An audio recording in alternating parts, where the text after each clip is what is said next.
Welcome to my YouTube channel. मेरे इस YouTube channel में आप सभी लोगों का बहुत बहुत स्वागत है। और आज के इस लेक्चर में हम बहुत ही एक अहम टॉपिक पर बात करने वाले हैं। जैसा कि आपको पता है कि इंडियन रेलवे जो है, इसकी बहुत सारी वैकेंसीज निकल चुकी थी और इनके फॉर्म भी डल चुके थे और जिसका एग्ज़ाम आने की संभावना है। तो उसी को लेकर हम एक बहुत इंटरेस्टिंग टॉपिक लेकर आया हैं। तो आज का हमारा टॉपिक है इंडियन रेलवे। तो इंडियन रेलवे से संबंधित जितने भी क्वेश्चन हैं, इंडियन रेलवे से संबंधित जितने भी क्वेश्चन हैं, वो सारे क्वेश्चन आज के इस लेक्चर में कवर हो जाएंगे। आज तक आपने जितना भी डाटा कहीं भी पढ़ा है ना, बहुत सारी पुस्तकों से पढ़ा है या कहीं भी देखा है, उस डाटा को आप इस डाटा से एक बार मैच करेंगे और उसमें आप देखेंगे कि कितनी सारी चीज़ों को आपको यहाँ इस लेक्चर में जानने को मिलता है। तो इस लेक्चर में हम बेसिक से बात करेंगे, शुरुआत से बात करेंगे, बेसिक कॉन्सेप्ट से लेकर एडवांस लेवल तक के जितने भी क्वेश्चन हैं इंडियन रेलवे के, वो सारे इस लेक्चर में आपके कवर होने वाले हैं। तो हम बिल्कुल शुरुआत से बात करेंगे कि जहाँ से ट्रेन का ओरिजिन हुआ, जहाँ से ट्रेन का विकास हुआ। तो सबसे पहले मैं एक आपको छोटी सी कहानी सुनाता हूँ जिससे आपको पता चल सके कि ट्रेन का आखिर ओरिजिन कैसे हुआ। तो एक परिवार था इंग्लैंड में, और उस परिवार में बाप और बेटा है ना, दोनों रहा करते थे। तो जो उनके पिताजी थे, वो पिताजी काफ़ी अच्छे पद पर थे, है ना, उनकी काफ़ी पहचान थी, है ना, इंग्लैंड गवर्नमेंट को लेकर, इंग्लैंड गवर्नमेंट में। तो उनके बेटे से वो हर वक्त एक ही बात कहते थे कि बेटा अब तुम बड़े हो चुके हो, जीवन में कुछ काम कर लो, नहीं तो मैं आपकी जॉब लगवा देता हूं, मेरी बहुत पहचान है ना, मैं आपकी जॉब लगवा देता हूं तो आप जॉब करने लगो। तो बेटे का हर वक्त एक ही मोटिव था, एक ही बात कहना होता था उसको कि पापा या पिताजी, मैं जॉब नहीं कर सकता, मुझे जॉब बिल्कुल भी नहीं करना, मैं जीवन में कुछ ऐसा करना चाहता हूं जिससे मुझे ये सारी दुनिया हमेशा याद रखे। तो पिताजी ने कहा कि जब तुम एक छोटी सी जॉब नहीं कर सकते, तो तुम ऐसा क्या करोगे जिससे तुम्हें सारी दुनिया याद रख सके, है ना। उसने पिताजी से कहा कि पिताजी अभी तो मुझे नहीं पता, लेकिन ये मेरा अंदर से मन कहता है, ऐसा मेरे अंदर से ये विचार आता है कि मैं जीवन में कुछ ऐसा जरूर करूंगा और एक दिन मैं आपको करके दिखा दूंगा। ऐसा डिस्क्रिमिनेशन पिताजी और उस बेटे के बीच चलता रहा।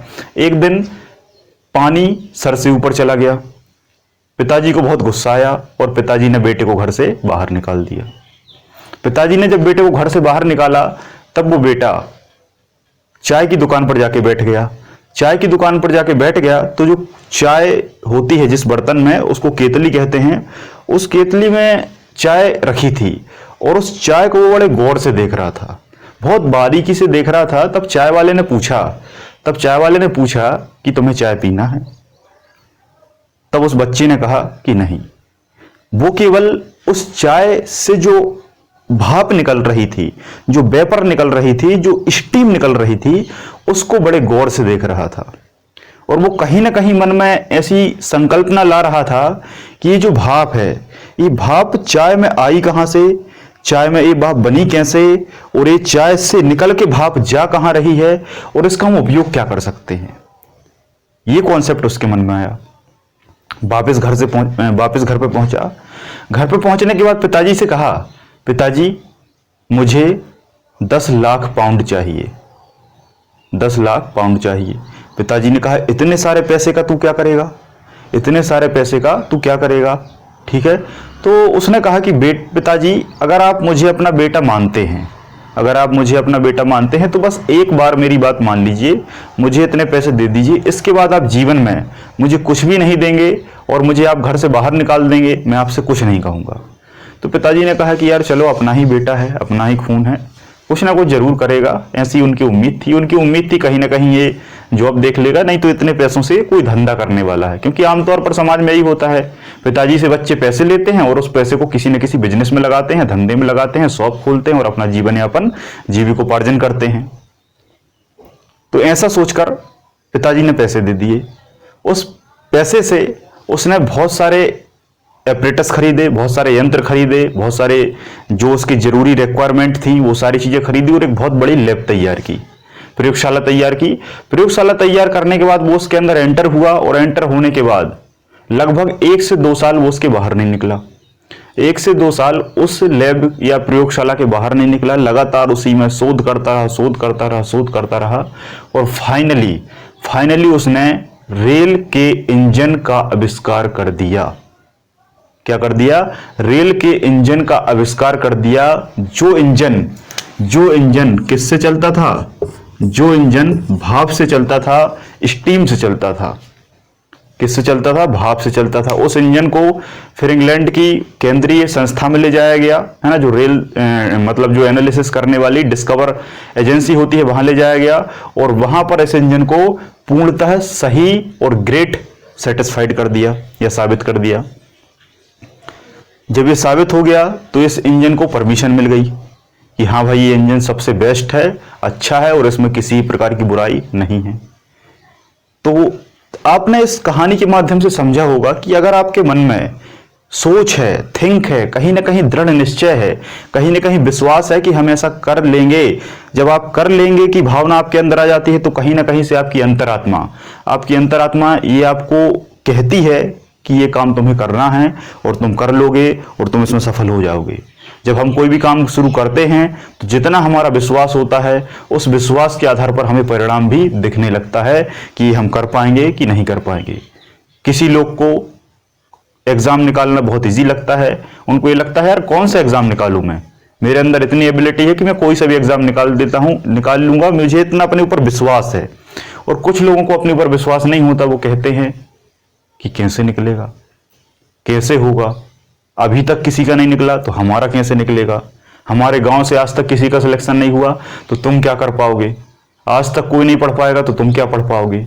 तो इस तरीके की जितनी भी नकारात्मक मनोवृत्ति होती है, नेगेटिविटी होती है, तो उसमें व्यक्ति खुद तो फंसता ही है, खुद तो अपने जीवन का पतन कर लेता है और उसके सराउंडिंग में, उसके एनवायरनमेंट में जितने भी व्यक्ति होते हैं उन सभी को वो नेगेटिव बनाता जाता है, नेगेटिव सोच उनको देता जाता है और वो नकारात्मक मनोवृत्ति के कारण वो लोग भी कुछ नहीं कर पाते। उनसे भी वो ये कहता रहता है कि तुम क्या करोगे, तुम कुछ नहीं कर पाओगे, तुमने जीवन में क्या किया है, आज तक कुछ नहीं किया।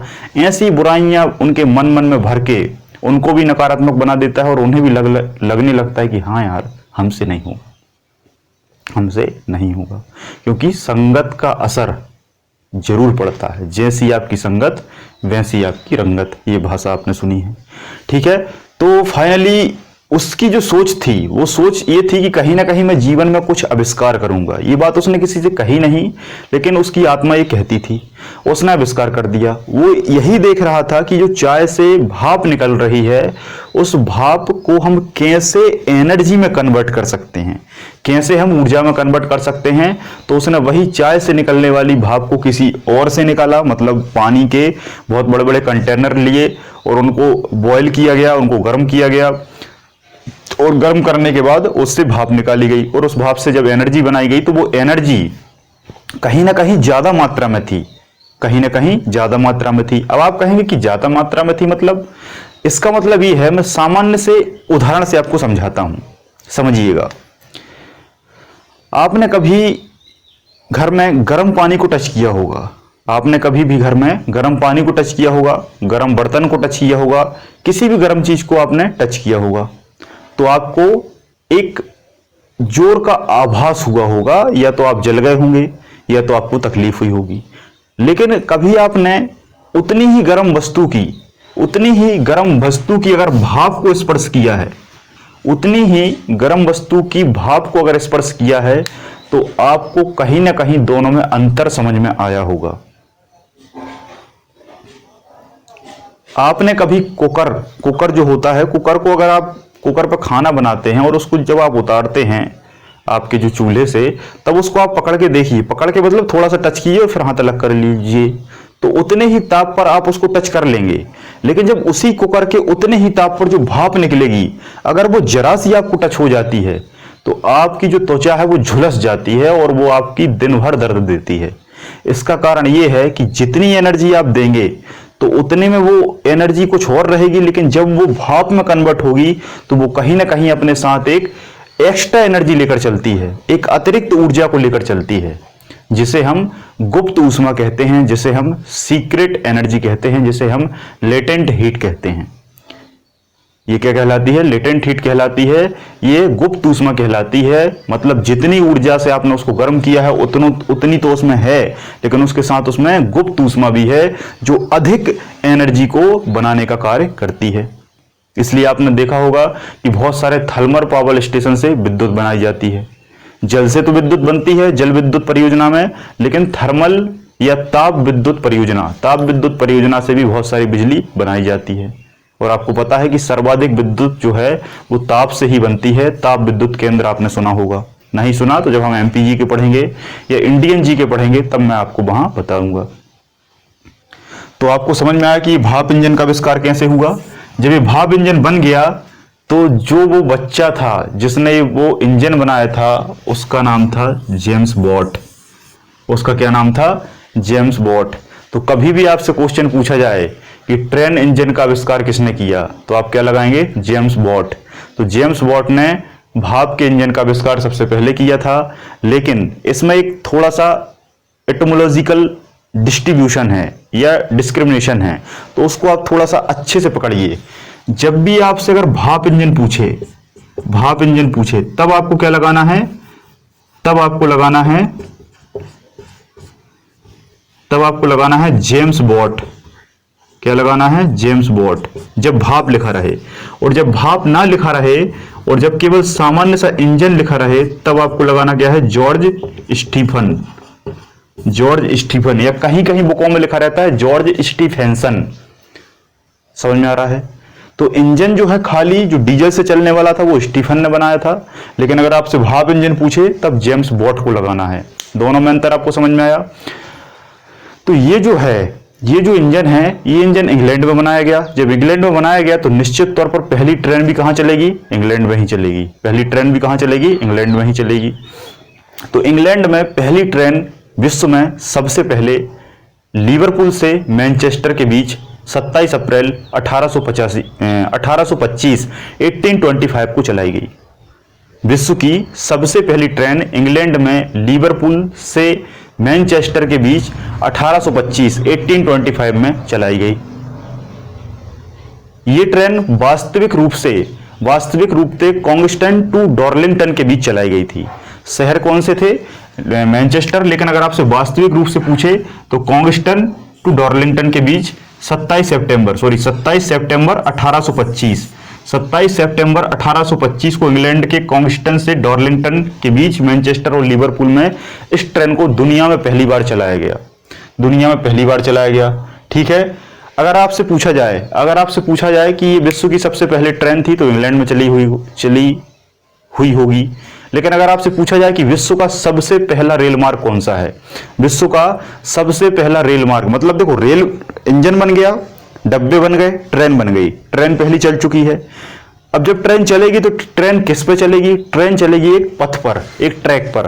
तो सबसे पहले जो ट्रैक बना जिसे हम रेल मार्ग कहते हैं, तो दुनिया का सबसे पहला रेल मार्ग कौन सा था? तो दुनिया का सबसे पहला जो रेल मार्ग है वो था न्यू केमिकल से कोल माइन के बीच। कौन सा था? कोल माइन एक जगह थी, उस coal mine to new chemical के बीच ये पहला रेल मार्ग तैयार किया गया, जो कि कहां था? इंग्लैंड में था। तो दुनिया का सबसे पहली जो ट्रेन है वो भी इंग्लैंड में चली, और सबसे पहला जो रेल मार्ग है वो भी इंग्लैंड में बना, जिसका नाम क्या था? न्यू केमिकल टू आपका कोल माइन के बीच चलाया गया था या बनाया गया था। क्लियर है? तो ये पहला रेल मार्ग था। अगर मैं आपसे पूछूं कि विश्व का सबसे बड़ा रेल मार्ग कौन सा है, तो विश्व का सबसे बड़ा जो रेल मार्ग है वो है ट्रांस साइबेरियन रेल मार्ग। क्या नाम है उसका? ट्रांस साइबेरियन रेल मार्ग, जो कि लेनिनग्राड से व्लादिवोस्टॉक तक फैला हुआ है। लेनिनग्राड से व्लादिवोस्टॉक तक फैला हुआ है। ये अजीब से नाम है क्योंकि ये विदेशी नाम है ना। ये पूरा जो रेल मार्ग है ये रूस में फैला हुआ है। रूस आपने देखा होगा बहुत बड़ा देश है, इस तरीके से रूस बना हुआ है, ऐसा लंबा फैला हुआ है। तो रूस में इस कोने से लेकर पूरा इस कोने तक पूरा क्रॉस करते हुए, आपके पास मैप तो होगा, मैप आप सभी लोगों ने खरीद लिया होगा। एक आपको एमपी का मैप खरीदना है, एक इंडिया का मैप खरीदना है, एक वर्ल्ड का मैप खरीदना है। जो मैं आपको पढ़ाता जाऊं वो आपको वहां पर ड्रॉ करते जाना है, उसमें देखते जाना है, आप कभी नहीं भूलेंगे। क्योंकि आपका जो दिमाग है वो शब्दों पे काम नहीं करता, आपका जो दिमाग है वो शब्दों पर काम नहीं करता, आपका दिमाग पिक्चर्स पर काम करता है, मूवी पर काम करता है, फोटो पर काम करता है। इसलिए मैं जो बोलूंगा वो आप उतने अच्छे से याद नहीं रख पाएंगे, लेकिन मैं जो लिखूंगा वो आपको ज्यादा अच्छे से याद रहेगा। कोई कितना ही गधा व्यक्ति हो, कितना ही पुअर स्टूडेंट हो, अगर आप उसको एक मूवी दिखा देंगे, एक क्या 100 मूवी दिखा देंगे, तो वो उसको 100 मूवी याद हो जाएंगी। वो पूरा बता देगा कि कब टेलर आया, कब गाना आया, कब हीरो आया, कब हीरोइन आई, कब मिलाप हुआ, कब विलन मारा गया, सब बता देगा वो, भले ही वो कितना गधा हो, भले ही वो मजदूरी करता हो। तो पिक्चर्स पर हमारा माइंड करता है और हम क्या करते हैं, उसको शब्दों के हिसाब से पढ़ने की कोशिश करते हैं। तो आपको सारे जो शब्द हैं उनको मैप के साथ इंक्लूड करके उसमें देख देख के पढ़ना है, तब आपको पूरा याद हो जाएगा। तो रूस का जो एशिया वाला भाग है, जो रूस का एशिया वाला भाग है उसको साइबेरिया कहा जाता है।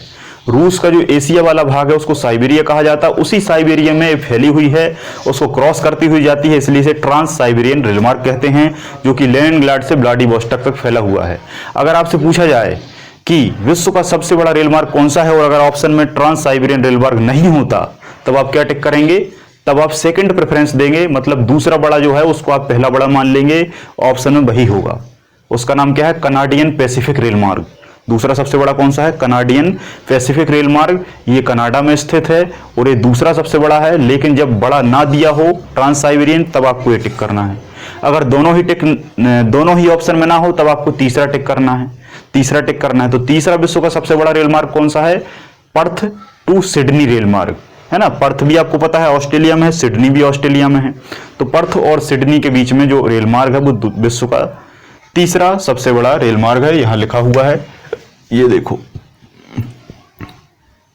सिडनी टू पर्थ रेलमार्ग है। एक चीज और याद रखना, जो विश्व का सबसे बड़ा रेलमार्ग है, जो विश्व का सबसे बड़ा रेलमार्ग है जिसका नाम है ट्रांस साइबेरियन रेलमार्ग, कभी कभी उसकी लंबाई आपसे पूछा जा सकता है। तो उसकी लंबाई कितनी है? 9,332 किलोमीटर।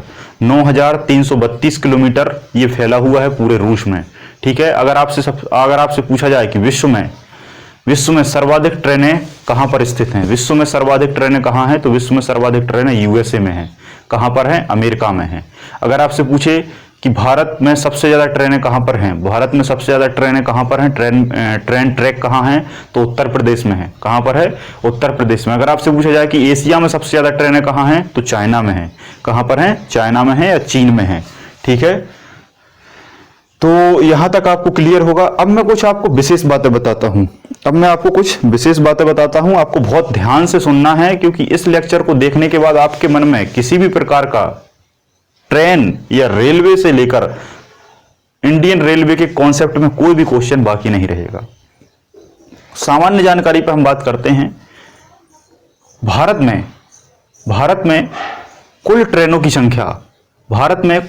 की संख्या 12,617 है। कितनी है? 12,617। लेकिन ये 12,617 ट्रेनें कैसी हैं? 12,617 ट्रेनें जनता वाली ट्रेनें हैं, जिसमें लोग सफर करते हैं। और 7,349 ट्रेनें जो है वो माल वाली हैं। 7,349 ट्रेनें कैसी हैं? माल वाली हैं। ये मोटा मोटा आंकड़ा है, इसमें कभी क्वेश्चन नहीं आएगा, है ना। एक बच्चे ने मुझसे पूछा था, उसने पूछा था कि सबसे कुल ट्रेनें कितनी हैं, तो मैंने उससे बताया कि कुल ट्रेनों की जो संख्या है वो फ्लक्चुएट होती रहती है, कभी बढ़ती है कभी घटती है। बहुत सारी ट्रेनें इंडियन गवर्नमेंट हटा देती है मालगाड़ी की श्रेणी से, कुछ को नया अपडेट कर देती है। तो ये जो संख्या है फ्लक्चुएट होती है। तो 12,000, 7,000, मोटे तौर पर 19,000 कुल संख्या ट्रेनों की मानी जाती है, जिससे क्वेश्चन कभी नहीं पूछा जा सकता। अगर कभी क्वेश्चन आ जाए तो इस वीडियो पे आप क्लेम कर देना, क्योंकि ये डाटा फ्लक्चुएट होता है। लेकिन फिर भी एक लड़के ने मुझसे पूछा था, तो मैंने आपको बिल्कुल बताया, क्योंकि जानकारी देना मेरा फर्ज है। तो 12,617 पब्लिक ट्रेन है और 7,349 मालगाड़ी हैं। अब आपसे कोई क्वेश्चन पूछे कि कुल कितनी संख्या है, तो आप इसको जोड़ लेंगे। अब मैं यहां पर प्लस करके बताऊं तो ये थोड़ा सा अच्छा नहीं लगता, क्योंकि आप एक बहुत बड़े लेवल के स्टूडेंट हो चुके हैं। तो इसको आप जोड़ लेंगे, कुल संख्या आ जाएगी। लेकिन एवरेज 19,000 संख्या मानी जाती है। लेकिन अगर आपसे पूछा जाए कि विश्व में कुल कितनी ट्रेनें हैं, तो ये क्वेश्चन भी कभी नहीं आएगा।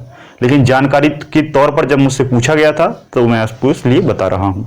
तो मोटे तौर पर लगभग विश्व में 8 बिलियन कितनी ट्रेनें हैं? विश्व में लगभग 8 बिलियन ट्रेनें हैं। 8 बिलियन का मतलब क्या होता है?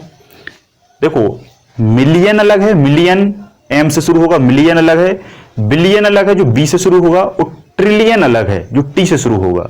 तो आज का मेरा ये क्वेश्चन है ना, जैसा कि मैं हर एक लेक्चर को पढ़ाने के बाद आपसे क्वेश्चन पूछता हूं, वैसा ही आज मैं आपसे क्वेश्चन पूछ रहा हूं। तो आज का जो क्वेश्चन है वो आपको कमेंट सेक्शन में बताना है कि 1 मिलियन में कितने होते हैं, कितने रुपए होते हैं। रुपए का मतलब यह है कि 1 मिलियन में रुपए भी हो सकते हैं, ट्रेन भी हो सकती है, कोई वस्तु हो सकती है, कुछ भी हो सकता है। तो 1 मिलियन में कितना होता है, 1 बिलियन में कितना होता है, और 1 ट्रिलियन में कितना होता है, ये आपको बताना है। ठीक है, 1 मिलियन में आपको बता देता हूं, 1 मिलियन बराबर होता है 10 लाख। 1 मिलियन ट्रेन की अगर मैंने कहा कि 1 मिलियन ट्रेनें चलती हैं, तो आप क्या मानेंगे कि 10 लाख ट्रेनें चलती हैं, है ना। तो 1 बिलियन बताओ आप और 1 ट्रिलियन बताओ आप, ये 2 क्वेश्चन आपको बताना है। ठीक है, तो यहां तक आपको बात कंप्लीट हो चुकी है। अब हम कुछ बात करते हैं भारत के परिप्रेक्ष्य में। ठीक है, अब हम कुछ बात करते हैं भारतीय परिप्रेक्ष्य में, जिससे आपको बहुत सारी जानकारी भारत की उपज में मिल सके, क्योंकि आप भारतीय हैं और इंडियन रेलवे को आपको पढ़ना है। तो इंडियन रेलवे से अब हम शुरुआत करते हैं, इंडियन रेलवे की शुरुआत अब हम करते हैं। आपको पता होगा कि 1773, वैसे तो 1600 में अंग्रेज आ गए थे, 1600 में अंग्रेज आ चुके थे भारत में, लेकिन 1773 में रेगुलेटिंग एक्ट पारित करके अंग्रेजी शासन ने भारत में हुकूमत अपनी जमा ली थी, अपना शासन जमा लिया था। जब शासन जमा लिया तब लॉर्ड हॉर्डिंग एक गवर्नर जनरल था, जिसे लगा कि हमारे देश में ट्रेन चल चुकी है, कहां, इंग्लैंड में, और हम इंग्लैंड के हैं, लेकिन फिर भी ट्रेन का हम लाभ नहीं उठा पा रहे। ठीक है, जैसा मान लो आप भारतीय हैं और आप भारत से अमेरिका में जाके रहने लगे, और भारत में किसी विशेष चीज की खोज हो जाए, है ना, और वो चीज आपको वहां ना मिल पाए, तो आपको थोड़ा सा अजीब लगेगा ना कि हमारे देश में बना है, साला हम ही को नहीं मिल पा रहा, है ना। तो अंग्रेजों को यही लगता था कि यार हमारे देश में ट्रेन चल रही है और हम ट्रेन का लाभ नहीं उठा पा रहे। तो इसी के चलते लॉर्ड हार्डिंग के अलावा जितने भी और गवर्नर जनरल आए, सभी को ऐसा लगा, है ना। इसके पहले भी लॉर्ड विलियम बेटिंग थे, है ना, उनको भी लगता था कि यार भारत में ट्रेन आना चाहिए। तो ऐसा बहुत सारे गवर्नर जनरल को लगा, लेकिन कोई ला नहीं पाया। तब एक और व्यक्ति आए जिनका नाम था लॉर्ड हॉर्डिंग। क्या नाम था? Lord Harding. तो लॉर्ड हार्डिंग ने सबसे पहले 1844 में लॉर्ड हार्डिंग ने सबसे पहले 1844 में पहली बार ट्रेन का प्रस्ताव रखा। कब रखा? 1844 में।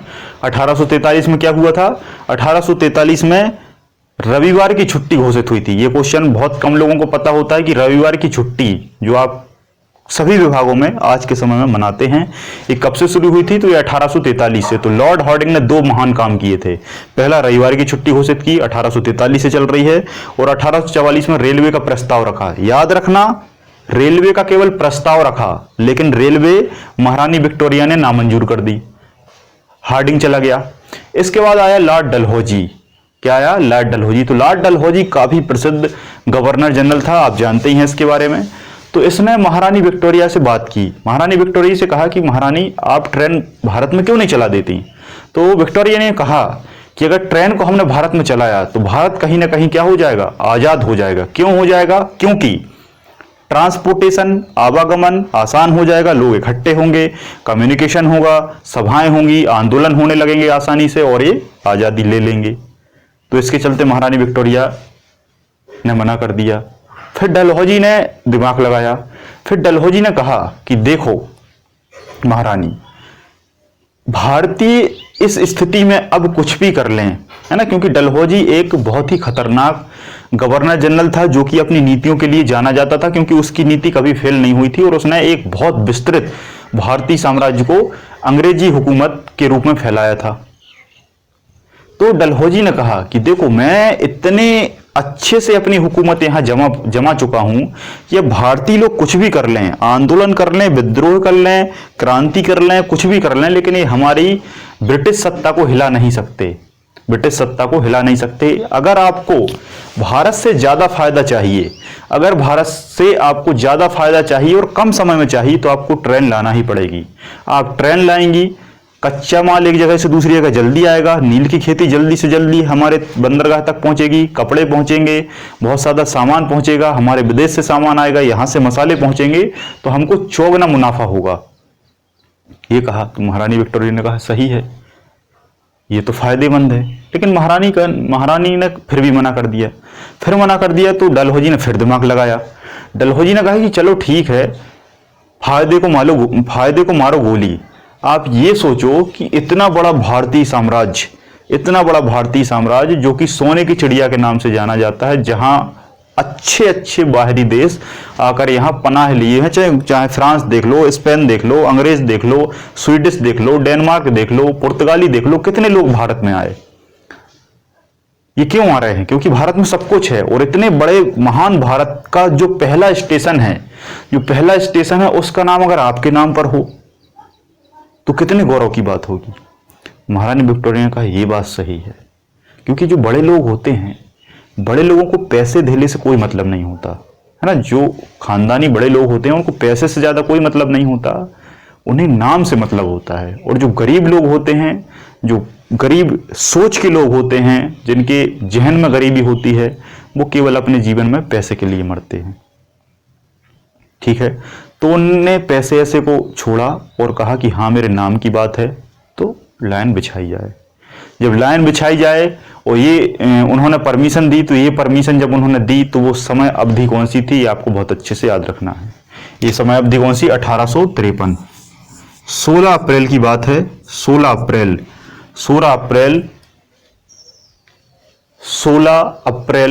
1853, 16 अप्रैल 1853 को लॉर्ड डलहौजी के नेतृत्व में भारत की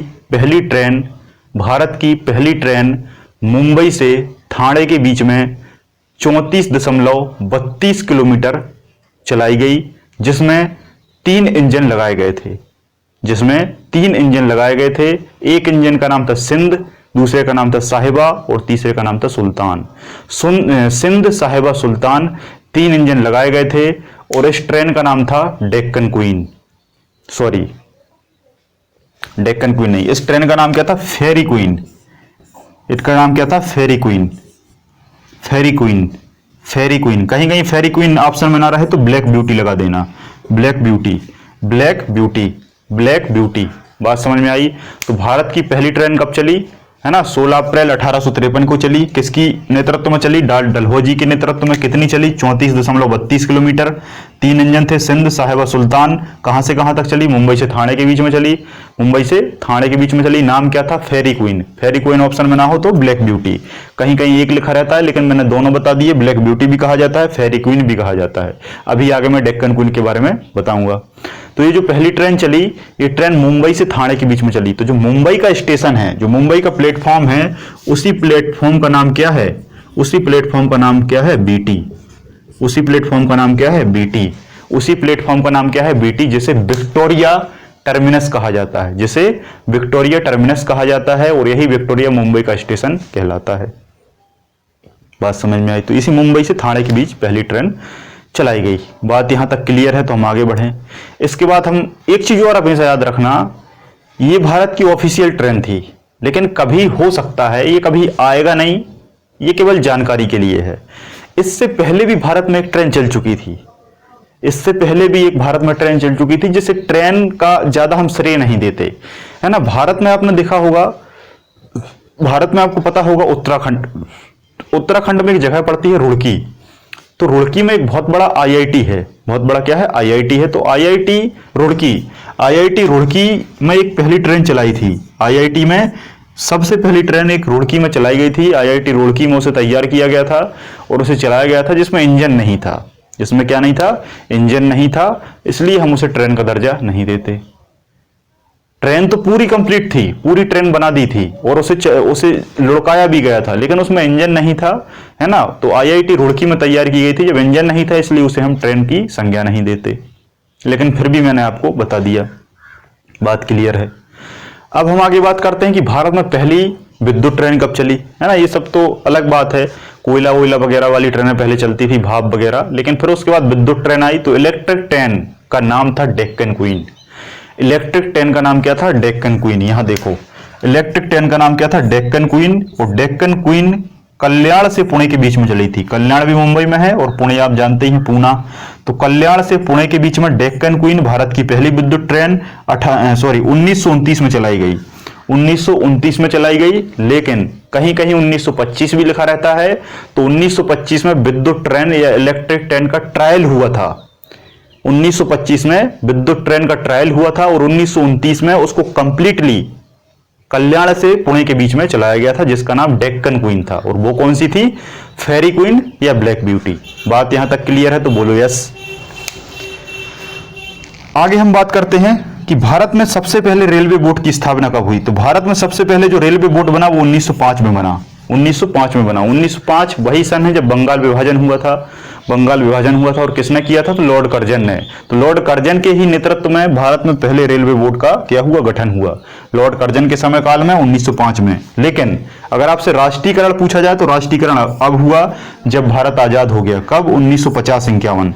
भारत में ट्रेन या रेल का राष्ट्रीयकरण कब हुआ? तो 1950-51 में। आजाद होने के बाद, आजाद 47 में हो गए, संविधान लागू 50 में हो गया। उसके बाद 50-51 में हमने उसका नेशनलाइजेशन कर दिया। आपसे अगर पूछे कि भारत में कुल कितना क्षेत्रफल ट्रेन का है, भारत में कुल कितना क्षेत्रफल ट्रेन का है, तो आप बताएंगे 68,000 प्लस, 68,000 वर्ग किलोमीटर प्लस। मतलब 68,000 वर्ग किलोमीटर से भी अधिक जो ट्रेन है, उस ट्रेन का क्या है? जाल बिछा हुआ है। जाल बिछा हुआ है। अभी ट्रेनों की संख्या बता दी है, मैं पटरियों की संख्या बताता हूं। तो जो पटरियों की संख्या है वो कितने किलोमीटर में फैली है? 68,000 वर्ग किलोमीटर प्लस में ट्रेन इंजन का ट्रेन रेल मार्ग का क्या है? फैलाव है। अगर आपसे पूछे कि सर्वाधिक राजस्व किससे प्राप्त होता है, सर्वाधिक या हाईएस्ट रेवेन्यू किससे प्राप्त होता है, तो वो आपका ढुलाई से प्राप्त होता है। किससे प्राप्त होता है? ढुलाई से। किसकी ढुलाई? ट्रेन ढुलाई। ट्रेन ढुलाई। सर्वाधिक राजस्व किससे प्राप्त होता है? ट्रेन ढुलाई। और ट्रेन में किसकी ढुलाई? कोयले की ढुलाई। कोयले की ढुलाई। कोयला को सर्वाधिक क्या किया जाता है? ट्रांसपोर्ट किया जाता है। अगर मैं आपसे पूछूं कि भारत में जो ट्रेन की पटरी है वो 2 गेज में बटी हुई है। एक होता है मीटर गेज, जिसकी लंबाई 1 मीटर होती है। 1 मीटर में कितने फुट होते हैं? जल्दी से बताइए, 1 मीटर में कितने फुट होते हैं? जल्दी से आप इसका आंसर मुझे देंगे कमेंट बॉक्स में। क्वेश्चन भी आपके लिए रहा कि 1 मीटर में कितने फीट होते हैं। 1 मीटर में कितने फीट होते हैं, ये आप मुझे जल्दी से बताएंगे। और 1 हेक्टेयर में कितने एकड़ होते हैं, ये भी मुझे आता है। ये चलो मैं बता देता हूं। 1 एकड़ में 2.47 एकड़ होते हैं। 1 हेक्टेयर में 2.47, है ना, 2.5 एकड़ अप्रोक्सीमेट आप मान सकते हैं, लेकिन एक्चुअल में 2.47 एकड़ होते हैं। तो आप मुझे बताएंगे कि 1 मीटर में कितने फीट होते हैं। एक होता है आपका मीटर गेज और एक होता है आपका ब्रॉड गेज। तो ब्रॉड गेज जो होता है वो आपका 1.676 मीटर का होता है। ये केवल 1 मीटर का होता है सामान्य गेज, और जो ब्रॉड गेज है वो 1.676 का होता है। क्लियर है? अगर आपसे पूछा जाए कि भारत में सबसे बड़ा यार्ड कहां पर स्थित है, यार्ड का मतलब होता है जहां ट्रेन इंजन को रिपेयर किया जाता है। देखो, ट्रेन इंजन को बनाने का काम कहां होता है? ट्रेन इंजन को चितरंजन में बनाया जाता है। ट्रेन इंजन एक चितरंजन में बनता है और एक कहां बनता है आपका? वाराणसी में बनता है, बनारस में इंजन बनाया जाता है, चितरंजन में इंजन बनाया जाता है। बनारस उत्तर प्रदेश में पड़ता है, चितरंजन पश्चिम बंगाल में पड़ता है। लेकिन ट्रेन का जो डिब्बा है वो आपका ICF integral coach factory Shri Perambur Tamil Nadu में स्थित है और एक आपका कपूरथला में स्थित है। तो वहां डिब्बे बनते हैं, विशाखापट्टनम में भी डिब्बे बनते हैं और यहां पर इंजन बनाए जाते हैं। लेकिन उसी इंजन का जो रिपेयर्ड है वो मुगलसराय में होता है। कहां होता है? मुगलसराय सबसे बड़ा यार्ड है। लेकिन अगर आपसे पूछा जाए कि सबसे बड़ा प्लेटफॉर्म कहां स्थित है, विश्व का सबसे बड़ा प्लेटफॉर्म कहां स्थित है, तो विश्व का सबसे बड़ा प्लेटफॉर्म जो है वो गोरखपुर है। कौन सा है? गोरखपुर। गोरखपुर कहां पड़ता है? यूपी में। बहुत सारी पुस्तकों में अभी भी खड़गपुर लिखा है, जिसे आप सुधार कर सही कर लेंगे। तो विश्व का सबसे बड़ा गोरखपुर है, भारत का भी सबसे बड़ा क्या होगा, गोरखपुर। बाय डिफॉल्ट जब विश्व का है तो भारत का भी होगा क्योंकि भारत में स्थित है। लेकिन अगर आपसे पूछे कि विश्व का सबसे बड़ा जंक्शन कौन सा है, देखो प्लेटफॉर्म बड़ा और जंक्शन बड़ा दोनों में अंतर है। प्लेटफॉर्म बड़ा का मतलब है जहां आप खड़े होते हैं, जहां आप खड़े होते हैं और जहां से आप ट्रेन पर चढ़ते हैं वो प्लेटफॉर्म होता है, तो उसकी लंबाई प्लेटफॉर्म की लंबाई कहलाती है। लेकिन सबसे बड़ा जंक्शन का मतलब होता है कि ट्रेन कितनी जगह डाइवर्ट हो सकती है, ट्रेन कितनी जगह ज्यादा से ज्यादा डाइवर्ट हो सकती है, वो क्या कहलाता है, जंक्शन। बात समझ में आई। तो विश्व का जो सबसे बड़ा जंक्शन है वो कौन सा है, शिकागो वही है जहां स्वामी जी ने शिकागो धर्म सम्मेलन 1893 में दिया था, मेरे प्यारे भाइयों बहनों के नाम से। बात क्लियर है। तो उसी शिकागो में विश्व का सबसे बड़ा जंक्शन स्थित है जो कि अमेरिका में स्थित है। अगर आपसे पूछा जाए कि भारत का सबसे बड़ा जंक्शन कौन सा है तो जल्दी से बताएं। भारत का सबसे बड़ा जंक्शन है, जो ये वीडियो देख रहा है वो इसके जल्दी से जल्दी आंसर देता जाएगा कमेंट बॉक्स में, तो वो सबसे बेस्ट तैयारी कर रहा है, उसका सिलेक्शन होने वाला है। और बहुत सारे लोग स्किप भी करेंगे, है ना, तो ये आपकी प्रवृत्ति पर निर्भर करता है। तो भारत का सबसे बड़ा जंक्शन जो है वो मथुरा है। कौन सा है, मथुरा है। मथुरा आपका आगरा के पास पड़ता है जो कि यूपी में है, ठीक है। अगर आपसे मध्य प्रदेश का सबसे बड़ा जंक्शन पूछा जाए, ये रेलवे में पूछा था अभी जो एग्जाम हुआ था, ग्रुप डी का हुआ था शायद, या कांस्टेबल आरपीएफ का हुआ था, उसमें क्वेश्चन आया था कि मध्य प्रदेश का सबसे बड़ा जंक्शन तो कौन सा है, इटारसी है, ठीक है। तो जंक्शन की बात हो चुकी है, प्लेटफॉर्म की बात हो चुकी है, यार्ड की बात हो चुकी है। अब एक ट्रेन की बात, कुछ हम एक चीज और, जैसे भारत में 4 महानगर हैं, मुंबई, चेन्नई, कलकत्ता, दिल्ली। इन चारों को मिलाने वाली जो रोड है वो स्वर्णिम चतुर्भुज योजना कहलाती है। बात समझ में आ रही है। ये देखो, दिल्ली यहां पर है, चेन्नई यहां पर है, मुंबई यहां पर है, कलकत्ता यहां पर है। ये चारों कोनों पर स्थित हैं। इनको मिलाने वाली जो इस तरीके से रोड है उसको स्वर्णिम चतुर्भुज योजना के अंतर्गत रखा गया है। इन्हीं को चारों को मिलाने वाली एक ट्रेन योजना है जिस पर इन चारों को मिलाने के लिए एक पटरी बनाई जा रही है, ट्रेन ट्रैक बनाया जा रहा है। उस ट्रेन ट्रैक को किस योजना के नाम से जाना जाता है, तो आप कोई आंसर मैं बताता हूं, उसको कहा जाता है हीरक योजना। उसको क्या कहा जाता है, हीरक योजना। यहां लिख देता हूं मैं, क्या कहा जाता है, हीरक। क्या कहा जाता है, हीरक योजना। क्या कहा जाता है, हीरक योजना। जो मैं क्वेश्चन यहां बताऊंगा वो क्वेश्चन आपको कहीं नहीं मिलेंगे, तो इसी कारण आपको बहुत अच्छे से पढ़ते जाना है। और एक बात हमेशा याद रखना, जो मैं यहां लिखा रहा हूं उसको आपको नोट्स बनाते जाना है, उसको आपको बहुत अच्छे से नोट्स बनाते जाना है। नोट्स बनाएंगे तभी याद रह पाएगा, लिखेंगे नहीं याद बिल्कुल नहीं होगा। आपको लगेगा कि याद हो गया है एक बार वीडियो देखने में, लेकिन ऐसा नहीं है। वीडियो को 2 बार देखना है, उसके बाद नोट्स बनाना है। पहली बार वीडियो देखिए, दूसरी बार वीडियो देखिए, लेकिन दूसरी बार वीडियो देखने के साथ नोट्स बनाइए। फिर उन नोट्स को एक बार रिवीजन करिए एग्जाम के पहले, निश्चित तौर पर आप सारे क्वेश्चन सही करके आएंगे। क्योंकि रेलवे का एग्जाम है तो क्वेश्चन अधिक पूछे जाते हैं। तो हीरक जो योजना है उसमें चारों शहरों को ट्रेन ट्रैक से मिलाया जा रहा है। अब हम कुछ बात करते हैं ट्रेनों की। तो सबसे हम पहले बात करेंगे भारत की सबसे बड़ी ट्रेन। भारत की कोई ट्रेन हो गई, अब मैं आपको बताता हूं भारत की सबसे बड़ी ट्रेन। तो भारत की जो सबसे बड़ी ट्रेन है, देखो एक बात याद रखना, दृष्टिकोण के ऊपर निर्भर करता है कि आप क्या सोचते हैं उस विषय वस्तु के ऊपर। सबसे बड़ी ट्रेन का मतलब ये नहीं होता कि वो ट्रेन कितनी लंबी है, उसमें कितने डब्बे हैं, इसका कोई फिक्स नहीं होता। ऐसे बहुत सारी ट्रेनें हैं जिनमें कभी कम डब्बे होते हैं, कभी ज्यादा डब्बे लगाए जाते हैं। बड़ा ट्रेन का मतलब यह है कि वो ट्रेन कितनी अधिक दूरी तय कर रही है। जो ट्रेन जितनी दूरी अधिक तय करेगी वो उतनी बड़ी मानी जाती है। बात समझ में आई तो बोलिए हाँ। तो ऐसी भारत में एक ट्रेन है जिसका नाम है विवेक एक्सप्रेस। जिसका क्या नाम है, विवेक एक्सप्रेस।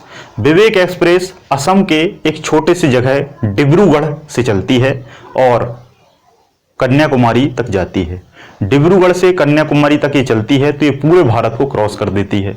जब पूरे भारत को क्रॉस कर देती है तो इसकी लंबाई 4286 किलोमीटर होती है। 4286 किलोमीटर की दूरी तय करती है। और वो कितनी कर रही थी, 9332, जो विश्व की सबसे बड़ी थी। तो विश्व की सबसे बड़ी है, ये भारत की सबसे बड़ी है।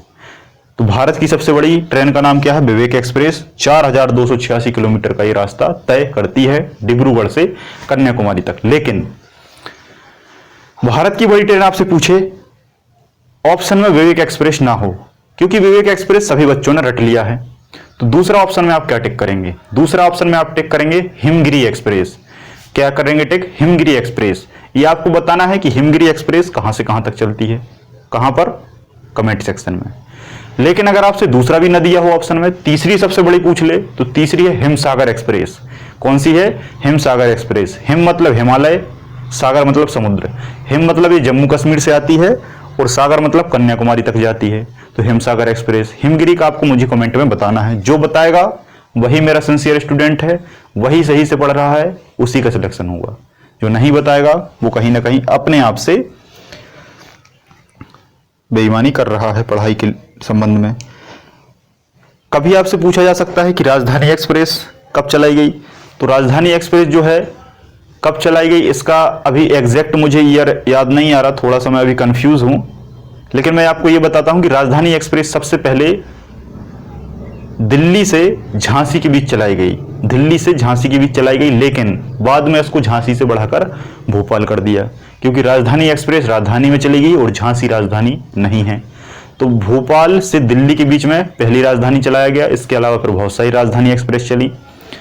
राजधानी एक्सप्रेस के आप दे जनशताब्दी एक्सप्रेस है ना, बहुत सारी एक्सप्रेस है, राजेंद्र नगर एक्सप्रेस है, ऐसी बहुत सारी ट्रेनें चलाई गई। कुछ विशिष्ट ट्रेनों के बारे में मैं आपको बताता हूं, जैसे भारत पाकिस्तान के बीच एक थार एक्सप्रेस चलाई गई, एक समझौता एक्सप्रेस चलाई गई। थार एक्सप्रेस और समझौता एक्सप्रेस, तो थार एक्सप्रेस और समझौता एक्सप्रेस चलाई गई।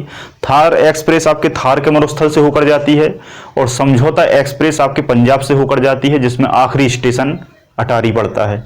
जब भारत से ट्रेन चलती है समझौता, तो आखिरी स्टेशन भारत का अटारी पड़ता है, उसके बाद ट्रेन पाकिस्तान में एंटर कर जाती है। ठीक है। इसके अलावा कुछ ट्रेनें बांग्लादेश के साथ भी चलाई गई हैं, इसका कमेंट सेक्शन में आपको आंसर मुझे बताना है। एक होती है आपकी तेजस एक्सप्रेस। तेजस एक्सप्रेस भी एक अपडेटेड ट्रेन है जिसमें बहुत सारी फैसिलिटीज हैं। एक है डबल डेकर एक्सप्रेस, जिसमें ट्रेन को डबल स्टोरी का बनाया गया है ना। इसके अलावा एक ट्रेन आपकी है आपकी बुलेट ट्रेन। बुलेट ट्रेन अभी चली नहीं है भारत में, अभी भारत में बुलेट ट्रेन नहीं चली। अभी भारत में कौन सी ट्रेन चली है? वंदे भारत एक्सप्रेस, जिसको ट्रेन 18 के नाम से जाना जाता है। तो भारत में अभी लेटेस्ट जो सबसे अपडेटेड ट्रेन है उसका नाम है ट्रेन 18। तो ट्रेन 18 को चलाया गया है भारत में, और ये भारत की सबसे तेज दौड़ने वाली ट्रेन है। भारत की सबसे तेज दौड़ने वाली ट्रेन है, जिसकी स्पीड लगभग एवरेज 150 से 180 किलोमीटर पर आवर है ना। इससे ट्रेन 18 का नाम बदलकर क्या कर दिया है? ट्रेन 18 का नाम बदलकर वंदे भारत एक्सप्रेस कर दिया है। वंदे भारत एक्सप्रेस कर दिया है, जिसे बनारस से दिल्ली के बीच में चलाया गया है ना। ट्रेन 18 का नाम वंदे भारत एक्सप्रेस कर दिया है। भारत की सबसे तेज ट्रेन है वर्तमान में। इसके पहले गतिमान एक्सप्रेस थी। ठीक है। तो जो ट्रेन 18 है, इसकी एक खास विशेषता है कि इसमें इंजन नहीं है। इसमें क्या है? इंजन नहीं है। आपके दिमाग में आ रहा होगा कि इंजन नहीं है तो ये चलेगी कैसे? इंजन की जो पावर है वो सभी डिब्बों में डिस्ट्रीब्यूट कर दी है, मतलब अपने अपने डिब्बे की स्वयं की पावर है। तो अपना डब्बा अपने आप को स्वयं चलाएगा तो ज्यादा स्पीड क्रिएट करेगा। तो इसमें इंजन नहीं है, डिब्बे की पावर स्वयं डिब्बे में है। और इस ट्रेन को भारत की सबसे तेज ट्रेन वर्तमान में माना जाता है। और इसमें अगर ये टाइम पर नहीं पहुंचती तो इसमें जो किराया है वो वापस भी हो जाता है, जैसा कि अभी हुआ था। ठीक है। तो ट्रेन 18 के बारे में मैंने आपको बता दिया है। अब मैं आपको बताता हूं बुलेट ट्रेन के बारे में। बुलेट ट्रेन अभी भारत में चली नहीं है, लेकिन चलने वाली है। कब चलेगी ये फिक्स नहीं है, लेकिन एक डेट दी है 15 अगस्त 2021 तक ये चल जाएगी, लेकिन क्लियर नहीं है कि चल जाए। थोड़ी सी डेट एक्सपेंड भी हो सकती है आगे। तो बुलेट ट्रेन प्रधानमंत्री जी ये कॉन्सेप्ट को लाए हैं। कहां से लाए हैं? जापान से लाए हैं। जापान के जो प्रधानमंत्री हैं शिंजो आबे, तो शिंजो आबे और नरेंद्र मोदी जी ने समझौता किया और जापान ने सहायता दी। पूछा जाए बुलेट ट्रेन किसकी सहायता से बन रही है? जापान की सहायता से। कहां बन रही है? भारत में। भारत में कहां? अहमदाबाद से मुंबई के बीच। अहमदाबाद गुजरात में पड़ता है, मुंबई महाराष्ट्र में पड़ता है। मुंबई को माया नगरी, टेंसल टाउन के नाम से जाना जाता है, जिसकी स्थापना गैरोल डांगियार के द्वारा की गई थी। ठीक है। तो ये बुलेट ट्रेन की स्पीड सबसे ज्यादा हो जाएगी, लगभग एवरेज 320 किलोमीटर पर हार है। कम ज्यादा लिखा रह सकता है बहुत सारी जगह, तो ये इसकी एवरेज स्पीड सबसे ज्यादा होगी जब चलने लगेगी, तब लगभग 500 किलोमीटर की ये दूरी तय करेगी अहमदाबाद से मुंबई के बीच में, और 100 के लगभग इसके बीच में स्टेशन आते हैं। ठीक है, तो यहां तक आपको बात क्लियर हुई हो तो अब हम ट्रेन के एक अंतिम टॉपिक की बात करते हैं जिसका नाम है जोन। यहां तक अगर कोई भी दिक्कत है तो आप मुझे जल्दी से कमेंट करके बताइए।